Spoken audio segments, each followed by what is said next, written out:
이 땅을 살아가는 많은 사람들의 고민이 무엇일까? 근본적으로 들어가 보면 내가 맡은 삶의 자리에서 얼마나 내 삶의 자리에 맞는 사람으로 살아가는가 하는 것입니다. 다르게 말하면 여러분, 아버지의 고민은 무엇이겠습니까? 내가 어떻게 참다운 아버지가 되어서 아버지답게 살아갈 것인가? 여러분, 그것 아니겠습니까? 아내의 고민은 내가 어떻게 정말 참다운 아내, 정말 좋은 아내가 될 것인가? 여러분, 그게 가장 큰 고민이지 않겠습니까? 의사도 마찬가지입니다. 판사도 마찬가지고 경찰, 군인 누구나 다 내 삶의 자리에서 내가 어떻게 참다운 공무원이 되고 내가 참다운 의사가 되고 참다운 경찰이 되고 내 자리에서 내가 참다운 사람으로 내 직분을 감당하며 살아갈 것인가? 그게 다 같은 고민일 것입니다. 마찬가지입니다. 여러분, 오늘 이 시대를 살아가는 우리들도 우리 성도에게 있어서 가장 큰 고민거리가 무엇이겠습니까? 성도의 가장 큰 고민거리는 다른 것이 아니라 내가 어떻게 하나님 앞에 온전한 성도가 될 것인가? 내가 하나님 앞에 어떻게 참다운 성도가 될 것인가? 내가 성도답게 어떻게 하면 크리스천답게 살아갈 것인가? 여러분, 이게 우리의 가장 큰 고민거리지 않겠습니까? 오늘 우리가 살아가는 세상은 어떻습니까, 여러분? 이 땅에는 많은 크리스천들이 함께 살아가고 있습니다. 믿지 않는 분들도 많지만 이 땅에 믿는 크리스천들도 얼마나 많은지 몰라요. 이래저래 근 20%도 가까이 되는 크리스천들이 있습니다. 여러분, 그런데 이 세상은 점점 어떻게 되어 갑니까? 점점 크리스천들로 인해서 이 나라는 정말 부패가 사라지고 정의가 있고 하나님의 뜻이 실현되고 서로 사랑하고 아끼고 여러분, 그런 살기 좋은 세상이 되어가고 있습니까? 아니면 점점 더 불의가 있고 더 죄악이 넘쳐가고 서로 험한 일들을 벌이고 점점 살기가 힘들어지는 그런 세상으로 나아가고 있습니까? 세상은 편리해졌지만 우리가 살아가는 세상은 점점 더 나빠지고 있는 게 사실입니다. 여러분, 왜 그렇겠습니까? 이 땅에 수많은 그리스도인들이 있는데 그러면 더 좋아져야 되는 게 당연한 이치 아니겠어요? 그런데 왜 세상이 점점 나빠집니까? 왜 세상은 변화되지 않고 새롭게 되지 않습니까? 이유는 우리 성도들이 성도답지 못하기 때문입니다. 우리 크리스천들이 크리스천답게 살아가지 못하고 있기 때문인 거예요. 내 삶의 자리에서 하나님께서 내게 주신 자리에서 우리가 온전한 모습으로 살아가고 있지를 않기 때문에 그런 겁니다. 그렇다면 우리는 우리의 삶의 자리에서 어떻게 살아갈 때 참다운 성도가 될 수 있겠습니까? 우리 삶의 자리에서 우리가 어떻게 하나님을 믿을 때, 어떤 믿음으로 신앙으로 나아갈 때 정말 성도답고 하나님의 자녀답고 하나님의 백성답게 하나님이 기뻐하시는 그런 삶으로 나아갈 수가 있겠습니까? 제가 존경하는 목사님이 계신데 그 목사님의 글을 읽다 보면 그런 내용이 나옵니다. 이 목사님께서 자녀와 함께 어느 단체 모임에서 제주도를 놀러 가십니다. 그때 어린 자녀를 데리고 가세요. 이제 그 단체에서 제주도를 갔다가 한 코스가 한라산을 올라가는 거였습니다.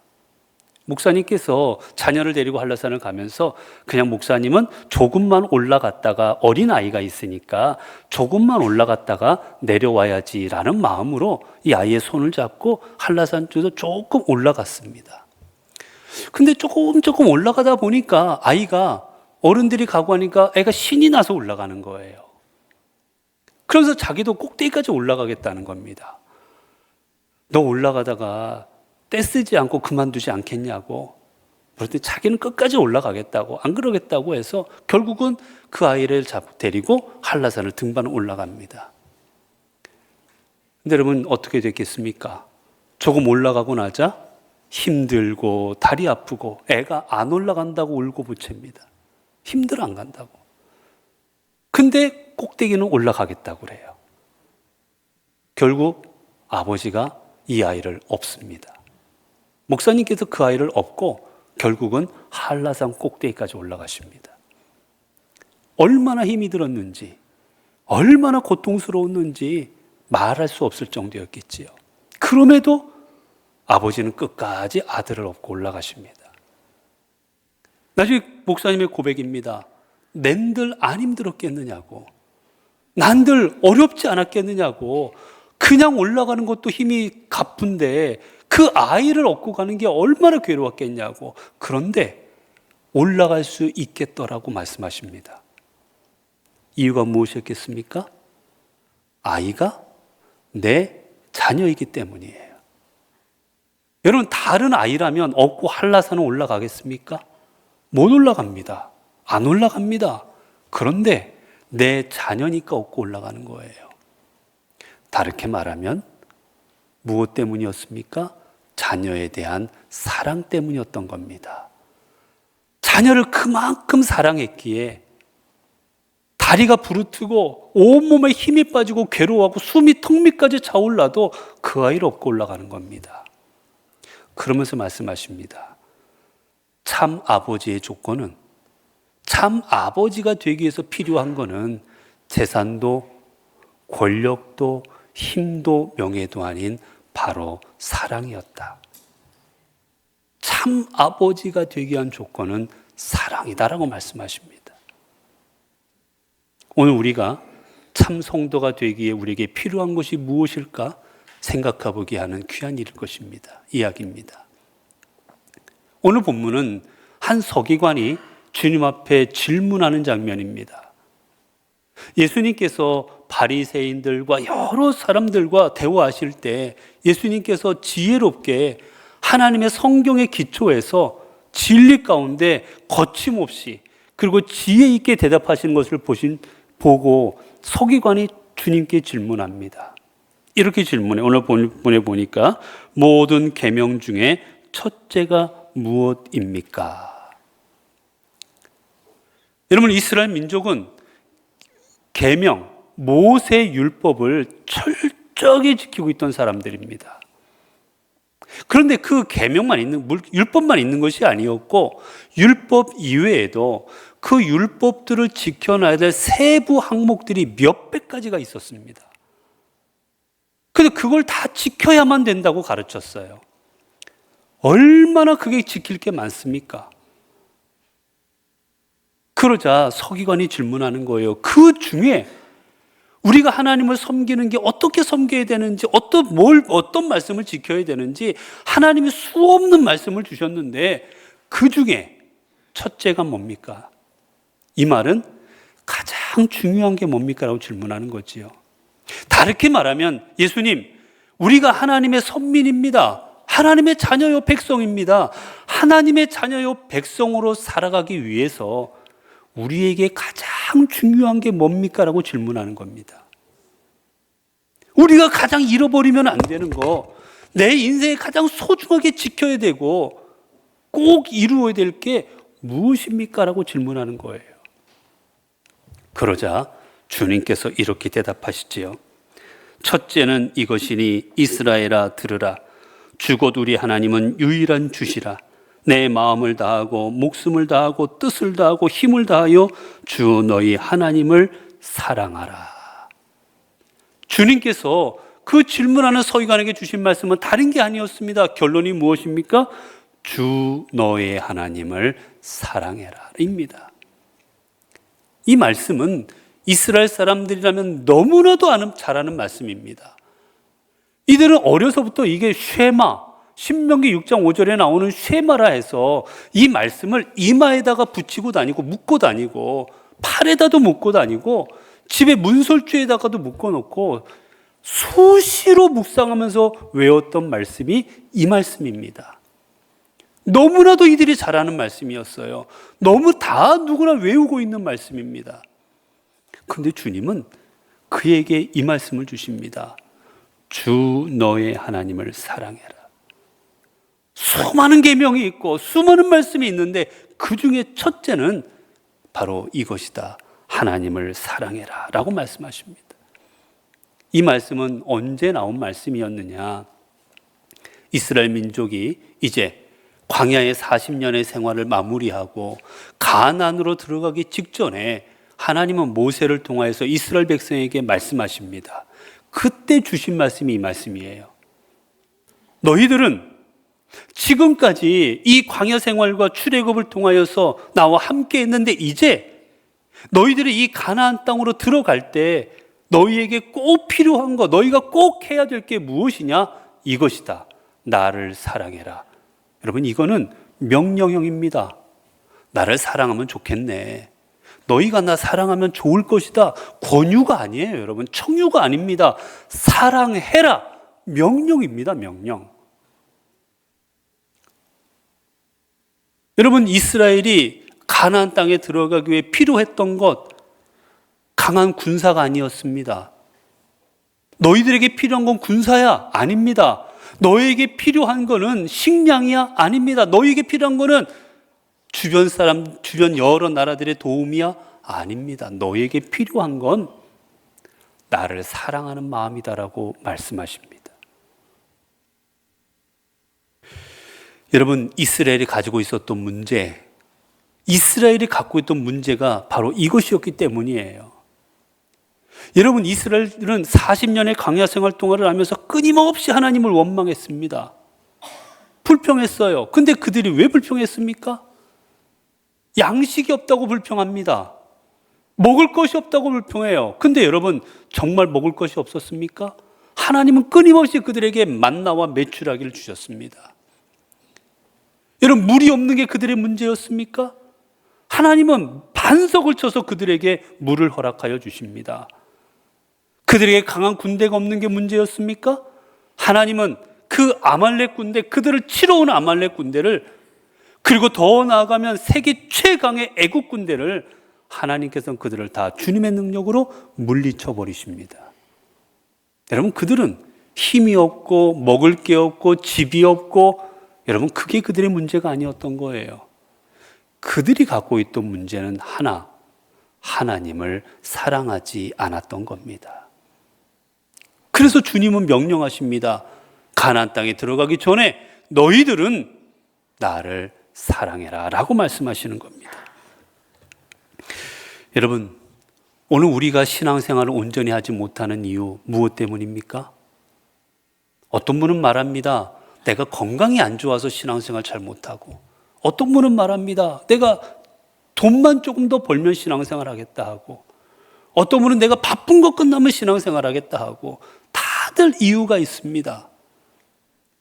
제가 예전에 부목사로 섬기던 교회에 우리 집사님이 한 분 계셨는데 참 괜찮은 분인데 신앙생활을 잘 안 하세요. 주일날 교회도 잘 안 나오시고, 제가 교회 오시고 신앙생활 잘 하셔야지요 말씀드리면 그분이 그럽니다.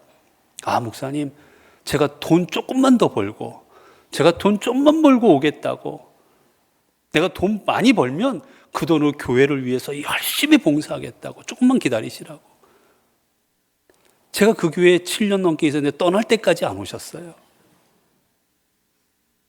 여러분, 우리의 문제는 돈이 없고 건강이 없어서 하나님을 못 섬기는 게 아닙니다. 하나님을 못 섬기는 가장 근본적인 이유는 하나님에 대한 사랑이 없기 때문입니다. 요즘 이제 좀 지나갔지만 한참 유행했던 드라마가 있었지요. 폭삭 소가수다. 그 드라마 보게 되면 거기 젊은 부부가 나오고 하잖아요. 돈이 있어서 그 집안의 부부가 서로 사랑하고 자녀들을 사랑합니까? 가난하잖아요, 여러분. 없잖아요.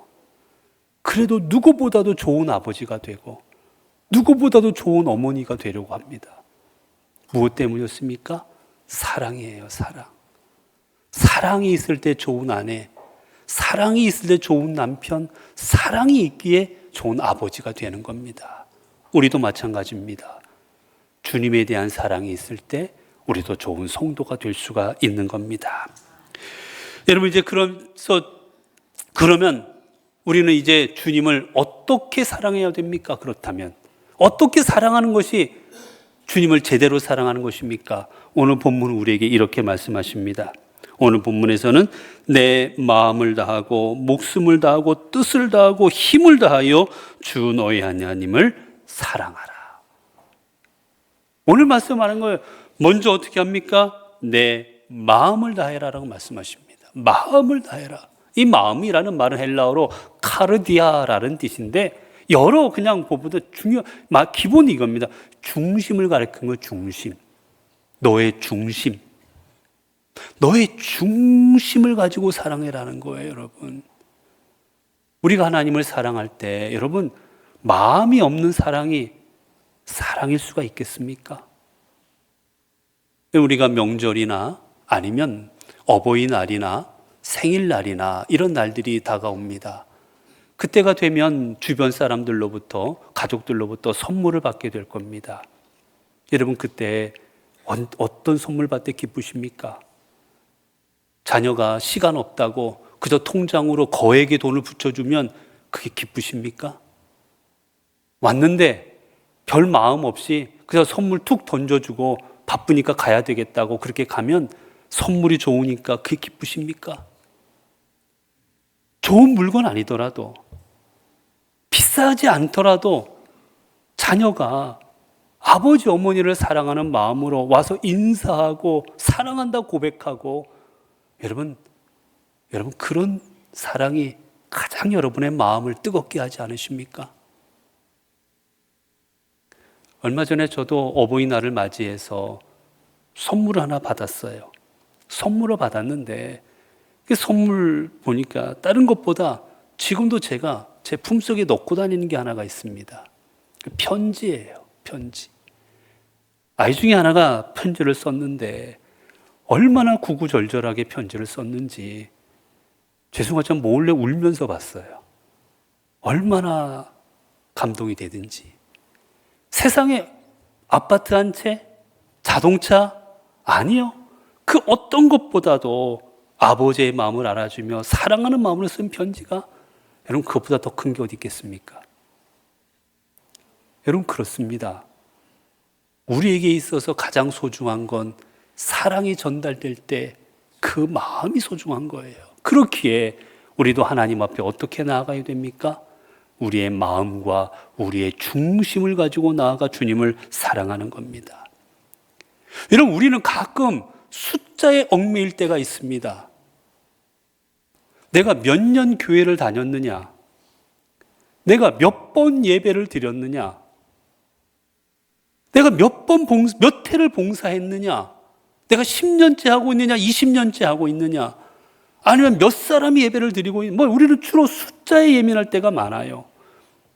그런데 하나님께서는 여러분 그런 걸 바라보지 아니하신다고 하십니다.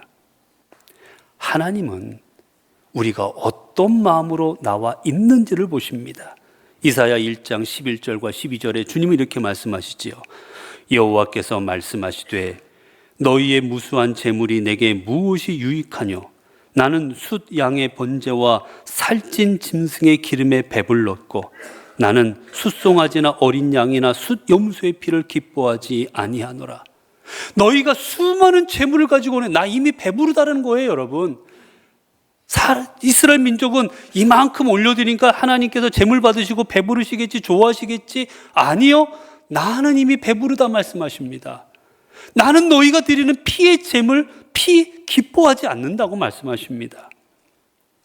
너희가 내 앞에 보이러 오니 이것을 누가 너희에게 요구하였느냐? 내 마당만 밟을 뿐이니라. 너희가 내게 보이러 왔다라는 거예요. 출석부 도장 찍으러 왔다라는 겁니다. 여러분 예식장에 가시면 어떻게 하십니까? 축의금 내고 얼른 식사하러 가시죠. 내가 이미 왔다라는 게 됐거든요. 내가 왔다 갔다라는 인사하고 나면 끝난 겁니다. 이제 나는 내 밥 먹고 가면 되는 거예요, 여러분. 바쁘면 어쩔 수 없겠지만 대부분 어떻습니까? 내가 왔다 갔다라는 거가 중요합니다. 내가 당신 결혼식 왔다 갔어. 왜? 다음에 내가 받아야 되니까. 여러분 그게 진정한 축하겠습니까? 정말 축의금 내고 얼굴 보여주면 그게 진짜 축하입니까? 가서 진심 어린 마음으로 박수 쳐주고 축복해주고 여러분 그게 중요한 거 아니겠어요? 하나님은 말씀하죠. 너희가 나의 마당만 밟을 뿐이니라. 너희가 아무리 예배를 드려도 아무리 나와서 찬송해도 내 마당만 밟고 지나가는 것이다. 그러면서 말씀, 내가 언제 이것을 너희에게 요구하였느냐? 내가 언제 그러라고 너희에게 말하였느냐? 헛된 재물을 가져오지 말라. 분향은 내가 가증히 여기는 것이요 월삭과 안식일과 대회로 모이는 것도 그러하니 성에 아울러 악을 행하는 것을 내가 견디지 못하겠노라. 내가 너희를 견디지 못하겠다 하십니다. 왜 그렇습니까? 마음이 없었기 때문이에요. 하나님 앞에 제물 드리는 게 잘못된 겁니까? 안식일을 지키는 게 잘못됐습니까? 유월절을 지키는 게 잘못됐습니까? 결코 아니에요. 그런데 왜 하나님은 역겹다고 하십니까? 이유는 하나, 마음이 없었기 때문입니다. 중심이 딴 데가 있었기 때문이에요, 여러분. 하나님이 원하시는 것은 몇 번 제사를 드리고 염소 얼마나 큰 거를 드리고 그리고 송아지를 얼마나 큰 거 몇 마리를 드리고 그런 거 기뻐하지 않으신다는 거예요. 왜? 이미 배부르고 충분하다라는 겁니다. 내가 원하는 건 너희의 마음이다라고 하십니다. 그 다음에 말씀하십니다. 목숨을 다하여 뜻을 다하여 힘을 다하여 사랑해라라고 하십니다. 이런 목숨을 다하다라는 말은 뭐예요? 내가 목숨까지도 바칠 만큼 사랑하라는 겁니다. 여러분, 주님께서 이 사랑을 우리에게 보여주셨습니다.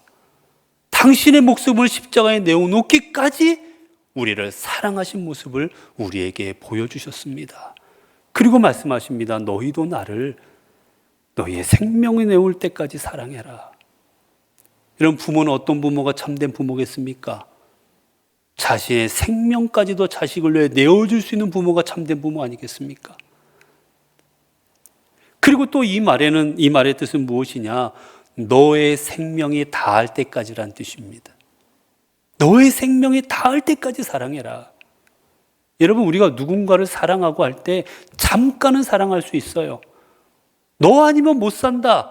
너 아니면 지구가 멸망하는 거다라고 불같은 사랑으로 잠깐은 사랑할 수 있으면 누구나 그건 할 수 있어요. 그러나 중요한 건 뭔지 아십니까? 끝까지 사랑하는 겁니다. 죽을 때까지 사랑하는 거예요, 여러분.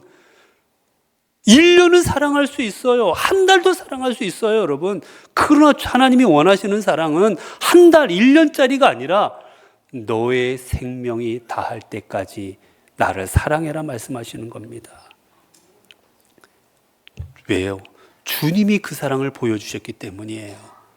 예수님은, 여러분 어떻습니까? 우리가 잘 아는 소아시아 7교회 중에 에베소 교회를 질책하십니다. 너의 첫사랑을 버렸느니라. 너희가 처음에는 뜨겁게 사랑하더니만 이제는 너의 첫사랑을 버렸느니라 책망하십니다. 네, 우리의 사랑은 주님께서 내 소원을 들어주시고 내가 원하는 것대로 될 때는 열심으로 사랑하다가 조금 내가 원하는 대로 안 해주시면 어떻게 이룰 수 있느냐고 내가 요즘은 바쁘다는 핑계를 대고 요즘은 내가 다른 일도 있다 핑계대고 주님의 사랑을 식어져가는 그런 사랑을 원하지 않으십니다. 주님은 끝까지 가는 사랑을 원하시는 거예요.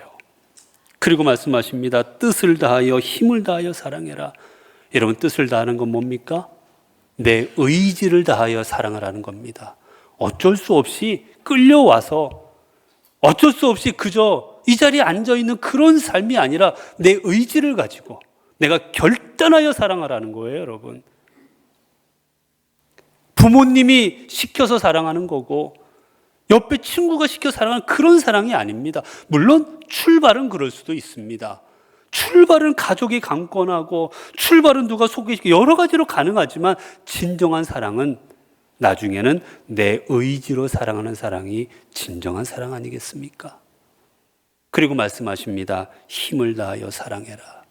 이 말은 내가 할 수 있는 모든 걸 동원해서 사랑하라는 겁니다. 내 마음과 내가 가지고 있는 재능과 시간과 모든 걸 동원해서 하나님을 사랑하라고 말씀하시는 겁니다. 여러분, 주님께서는 당신의 사명을 맡아야 될 이제 사도로서 하나님 나라와 복음을 증거해야 될 그 베드로와 제자들, 그 제자들을 디베랴 강가에서 다시 만나 주십니다. 여러분, 근데 이들이 어땠습니까? 주님이 십자가를 지실 때 베드로는 주님을 3번이나 모른다 부인하고 도망가 버렸습니다. 다른 제자들도 비슷했어요. 다른 제자들도 주님 십자가를 지시자 다 도망가 버리고 말았습니다. 주님 곁을 지키지 않았습니다. 여러분, 주님 마음 얼마나 아프셨겠습니까? 내가 3년간이나 같이 다녔는데, 내가 너희를 어떻게 가르쳤는데, 내가 십자가의 고난을 당할 때 다 나를 떠나버리고 도망가 버리고 얼마나 마음이 아프셨겠어요. 그런데 다시 만난 주님, 이들에게 어떻게 물으십니까? 여러분, 누군가가 여러분을 아프게 하고 도망갔다고 생각해 보세요. 나중에 그 사람을 만났습니다. 어떻게 하겠습니까? 멱살을 잡고 왜 그랬느냐고, 나한테 내가 도대체 뭘 잘못했게 그랬느냐고. 여러분, 그러지 않겠습니까? 주님 자신을 떠난 베드로, 자신을 외면했던 제자들, 여러분, 그들에게 그러나 아무 말씀도 안 하십니다. 베드로야, 내가 왜 나를 부인했느냐? 왜 난 모른다고 했니? 그것도 1번도 아니고 3번씩이나 어떻게 나를 모른다고 부인했니라고 베드로에게 물어보지 않으세요. 말씀하지 않으십니다. 도대체 어디가 있었느냐, 너희들 뭐하고 있었느냐고 말씀하지 않으십니다. 그래가지고 어떻게 앞으로 사명 감당하겠느냐고 질책하지 않으세요. 단 한마디만 물으십니다. 베드로야, 내가 나를 사랑하느냐? 이 한마디만 물으십니다. 베드로야, 내가 나 사랑하니? 또 물으십니다. 베드로야, 내가 나 사랑하니? 진짜로 베드로야, 나 사랑하니? 3번을 물으십니다. 주님께서 물으신 건 다른 게 아니었어요. 베드로야, 그동안 준비 잘했니? 베드로야, 나 없는 동안 선교비 좀 마련했니? 베드로야, 그동안 회개했니? 여러분, 그런 거 묻지 않으셨어요. 그저 하나, 베드로야, 나 사랑하니? 이거 하나만 물으십니다. 왜 그렇습니까? 주님에 대한 사랑이 회복될 때에만 베드로의 인생이 온전해질 수가 있고, 주님에 대한 사랑이 회복될 때에만 베드로는 하나님의 사도로, 주님의 사도로 온전히 쓰임받는 능력의 사람이 되어질 수 있었기 때문입니다.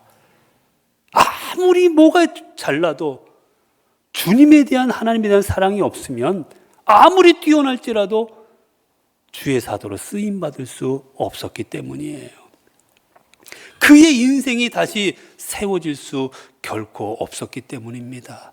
그래서 물으신 겁니다. 베드로야, 너 나 사랑하느냐? 사랑하는 성도 여러분, 주님께서는 우리의 모든 걸 보고 아십니다. 우리가 지금 주님을 얼마나 사랑하고 있는지, 내 마음에 주님에 대한 어떠한 마음으로 하나님을 섬기고 있는지 우리의 마음을 다 알고 보고 계십니다. 그래 주님 앞에 베드로는 고백하고, 주여, 내가 주를 사랑하는 줄 주께서 아시나이다. 주님 아시지 않습니까? 그가 주님, 내가 주를 사랑합니다 고백할 때 이제 베드로는 어떤 인생이 되었습니까?